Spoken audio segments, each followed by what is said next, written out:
누구도 반대하지 않았다. 이런 비극도 언젠가는 다시 되풀이될 겁니다. 역사는 그렇게 흘러왔거든요. 우리는 언제나 역사를 통해서 그런 거를 경계해야 되는 거죠.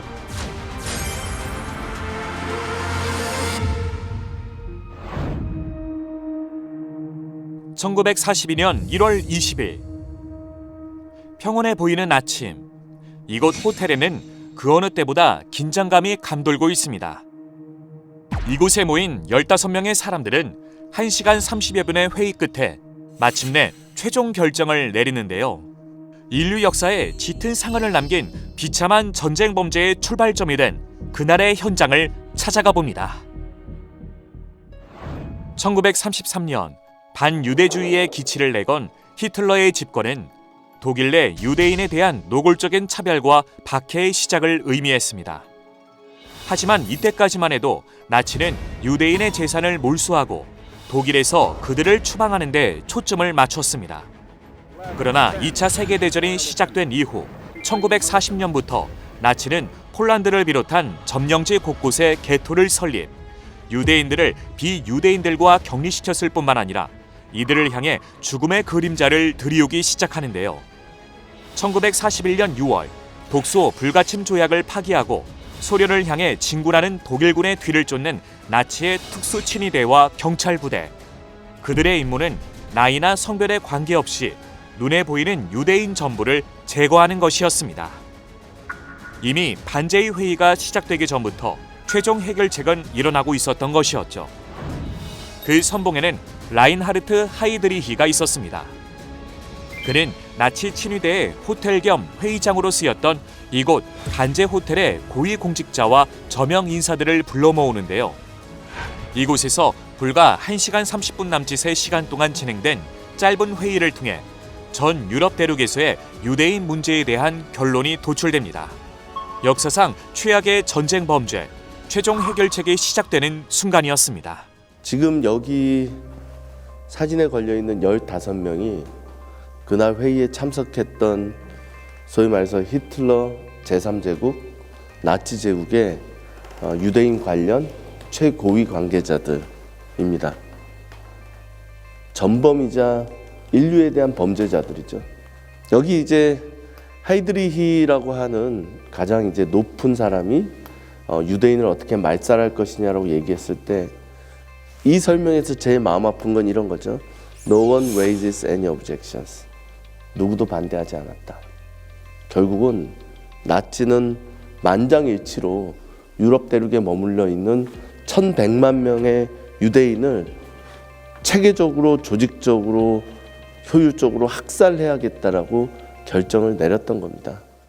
이 결정 이후 유럽 내 수많은 유대인들은 집단 거주지인 게토에서 추방되어 해음로, 베우제츠, 아우슈비츠 등 6개의 수용소로 강제 이송되는데요.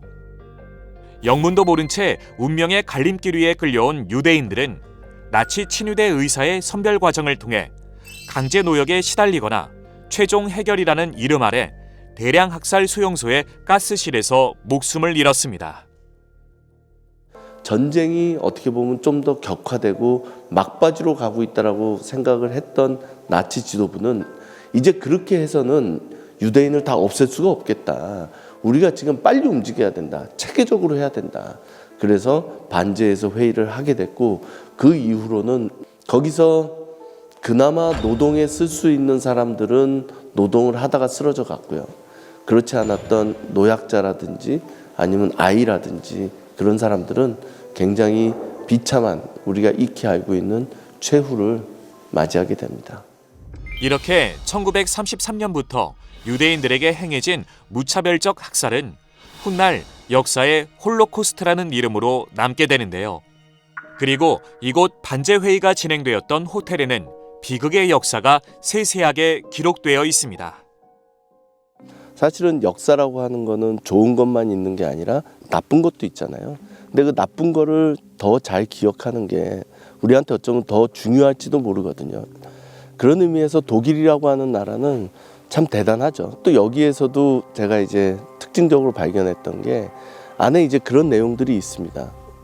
히틀러 혼자 혹은 나치 정당 혼자 이 많은 범죄를 저지른 게 아니다. 독일 사회가 전체적으로 대부분의 사람들이 히틀러에게 협조하거나 친묵으로서 사실상 협조했다. 그런 대목이 계속 나오거든요. 그들의 권익을 어떻게 보면 박탈함으로써 그들의 재산을 몰수함으로써 누군가는 이득을 봤다. 그게 다 독일인이었다. 이제 그래서 통렬하게 몇몇 사람한테 책임을 돌리는 게 아니라 사회 전체가 반성해야 된다라고 하는 그 대목이 다 남아 있어서 이제 그런 게 저는 또 굉장히 인상적이었습니다. 오늘날 독일 사회는 이 홀로코스트를 히틀러와 그를 따르던 일부 나치 인사들만의 일이 아닌 독일 사회 전체의 과오임을 인정하고 이를 반성하는 새로운 역사를 써내려가고 있는데요.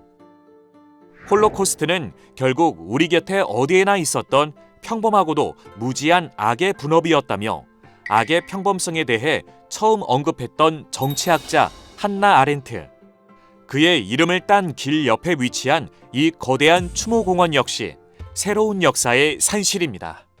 악은 절대 혼자 힘으로 성장하고 그렇게 세상을 어지럽히지 않는다. 악에 동조하는 무수히 많은 사람들이 있다. 그게 침묵이든 방조든 결국 적극적인 협조든 어떤 형태든 악은 그런 사람들을 자양분 삼아서 세상을 불행 속으로 몰아넣는다 라는 거를 2차 세계대전은 우리한테 너무나 잘 보여주고 있죠.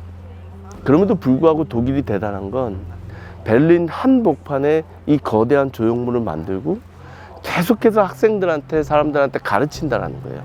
우리가 얼마나 큰 잘못을 저질렀는지, 그리고 다시는 그 잘못을 저지르지 않기 위해서 어떻게 해야 되는지, 그런 면에서도 굉장히 또 뜻깊은 공간이라고 할 수가 있죠. 2차 세계대전이 끝난 지 60주년이 되던 해에 대중들에게 공개된 이곳은 당시 유럽 대륙에서 희생당한 유대인들에게 바치는 곳으로 건물 밖에는 크기가 제각각인 2,711개의 무덤을 형상화한 조형물들을 만날 수 있는데요. 번화가 한가운데 이렇게 거대한 추모 공간이자 역사 공간이 자리한 데는 뼈아픈 역사에 대한 반성이자 통렬한 자아 비판에 있습니다. 수많은 시민들과 학생들이 자유롭게 이곳을 오가고 역사를 배울 수 있도록 함으로써 교훈과 배움의 장소가 되고 있는 홀로코스트 메모리얼. 이곳은 우리에게 어떤 메시지를 전하고 있을까요? 여러분에게 드리고 싶은 이야기는 역사는 언제나 반복된다라는 겁니다. 이런 일은 다시 벌어집니다. 반드시 히틀러 같은 사람도 또 나올 거고요. 히틀러에게 동조했던 그런 사람들도 또 나올 거고요. 이런 비극도 언젠가는 다시 되풀이 될 겁니다. 역사는 그렇게 흘러왔거든요. 우리는 언제나 역사를 통해서 그런 거를 경계해야 되는 거죠. 한국을 뛰어넘는 그런 글로벌 리더로서 그런 역사의 경계를 배우는, 더 나아가 그걸 실천하는 그런 분들이 돼야 되지 않을까라는 생각을 해봅니다.